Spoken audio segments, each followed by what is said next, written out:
We start with verse number 103. Verse number 103 in Surah Al-A'raf. Allah subhanahu wa ta'ala said, ثم بعثنا من بعدهم موسى بآياتنا إلى فرعون وملئه فظلموا بها فانظر كيف كان عاقبة المفسدين.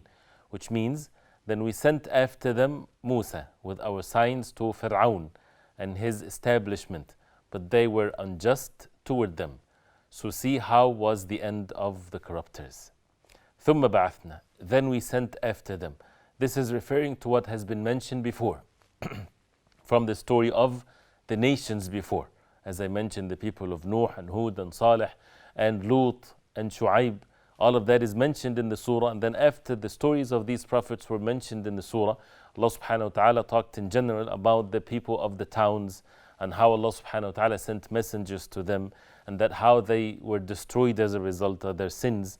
And if they believe and they have the fear of Allah subhanahu wa ta'ala, Allah subhanahu wa ta'ala would bless them and would send all kinds of barakat and blessings from above them and from the earth if they would believe and be obedient to Allah subhanahu wa ta'ala. Now Allah subhanahu wa ta'ala seals the hearts of the disbelievers. If the truth is being presented to them clearly and they have no doubt in their hearts that this is the truth, and then they turn away from it out of arrogance, stubbornness, following the ways of the forefathers and so on, Allah subhanahu wa ta'ala sealed their hearts as a result of that and because of the rebellious nature and their evil doing. So one of these examples too, as now it's going to be mentioned with some details, is the story of Musa alayhi salam. ثم بعثنا, then بعثنا. بعثنا means we sent. بعث is when someone is sent, and the same word is used for resurrection. Al-ba'ath is resurrection, when people will be resurrected in the day of judgment. So Allah subhanahu wa ta'ala is the one that sent. So the significance of ba'athna, we sent. Who's the one that sent? Allah subhanahu wa ta'ala. Allah subhanahu wa ta'ala is the one that sent the messengers. Min ba'dihim, after them, Musa. Musa alayhi salam, one of ulil azm min al-rusul, one of the great messengers of Allah that Allah subhanahu wa ta'ala mentioned in the Quran in many places, as we said. And we need to learn from Musa alayhi salam. And again, this is for the Prophet sallallahu alaihi wasallam and the believers. And the similarities between the nations of Bani Israel and what Musa alayhi salam went through and gone through with his people, and how that this ummah also needs to learn from this, because a group of this ummah will imitate or will resemble the evil actions of Bani Israel, and also facing Pharouh. And Pharouh is a character that keeps on also being repeated from one generation to the other, the example of those who arrogantly opposes the truth, and they have means that Allah subhanahu wa ta'ala gave them power and wealth and so on. So Allah subhanahu wa ta'ala is the one that sent Musa alayhi salam bi-ayatina, by our ayat, by the ayat, the signs from Allah, miracles that Allah subhanahu wa ta'ala sent Musa alayhi salam with, as it's going to be mentioned in the surah, one of which inshallah ta'ala in these coming verses is the stick that Allah subhanahu wa ta'ala aided Musa with, and how he also made his hands look like without any leprosy or anything like this, as we would see, and other also signs from Allah. Bi-ayatina, that Allah subhanahu wa ta'ala sent Musa alayhi salam by the ayat, by the signs of Allah, the miraculous signs from Allah subhanahu wa ta'ala. Who he was sent to? إِلَى فِرْعَوْنَ وَمَلَئِهِ, to Pharouh.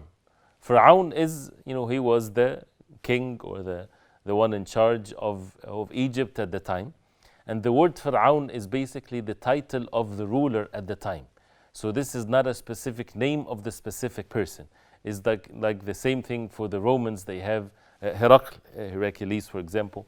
They have in Persians, the Furs. They have the Kisra. This is the name of the ruler.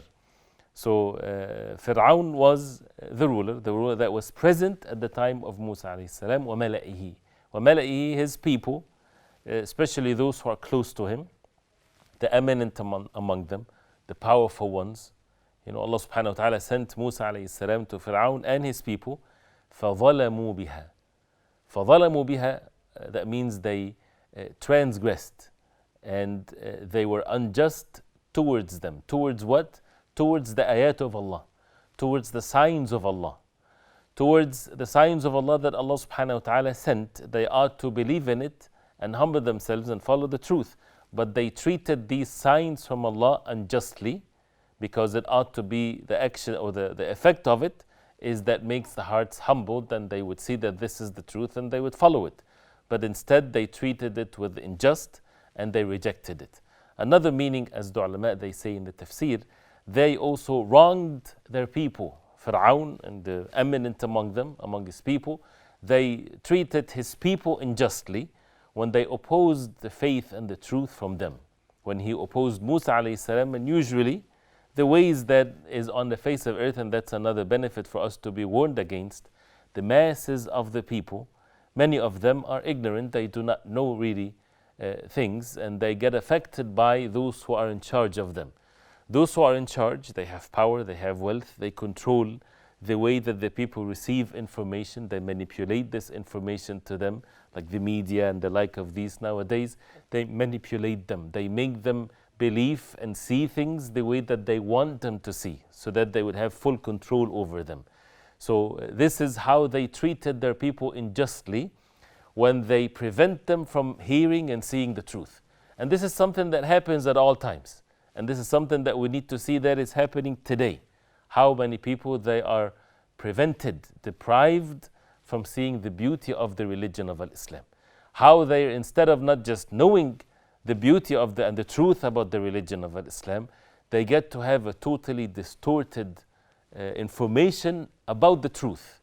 You know, when the truth is hidden, that's one thing, and people are not able to hear it or to see it. But when the truth is being portrayed to the people as falsehood, this is another level of corruption. And this is the work of the disbelievers, and they have intentions in this. They are industry, that they have this full intention and the determination to divert the people from the truth, and this is how they treat the people with injustice. They are treating them, they are depriving them from their basic rights. One of the basic human rights for people is to get to know the truth. So when people in charge are blocking the truth from them, this is basically how they treat them with so much injustice. فَظَلَمُوا بِهَا. So this is what happened from the people of Pharouh and Pharouh himself. So Allah subhanahu wa ta'ala said, فَانظُرْ كَيْفَ كَانَ عَاقِبَةُ الْمُفْسِدِينَ. فَانظُرْ, then look and see, O Muhammad sallallahu alayhi wa sallam, and also the reciter of the Quran, كَيْفَ كَانَ عَاقِبَةُ الْمُفْسِدِينَ. How was the outcome of the mufsideen, the corrupters? These are the corrupter ones. These are the corrupted ones. Those who treat the ayat of Allah unjustly. They don't learn or they don't get to know what's the purpose of these signs from Allah, and they prevent others from getting to know the truth. They are the ones that spread corruption on the face of earth. And what is worse of a corruption than for people to associate partners with Allah? For people that are created, Allah subhanahu wa ta'ala created them to worship Allah subhanahu wa ta'ala alone, and others are diverting them and preventing them from this purpose of their life, for them to worship other than Allah subhanahu wa ta'ala. There is nothing worse than that. So then Allah subhanahu wa ta'ala is saying to the Prophet alayhi salatu wasalam, see what's the outcome, and we know the outcome. What happened to the story of Musa and Pharouh? Pharouh was destroyed, and Musa alayhi salam was the one that was given victory, and the truth prevailed at the end.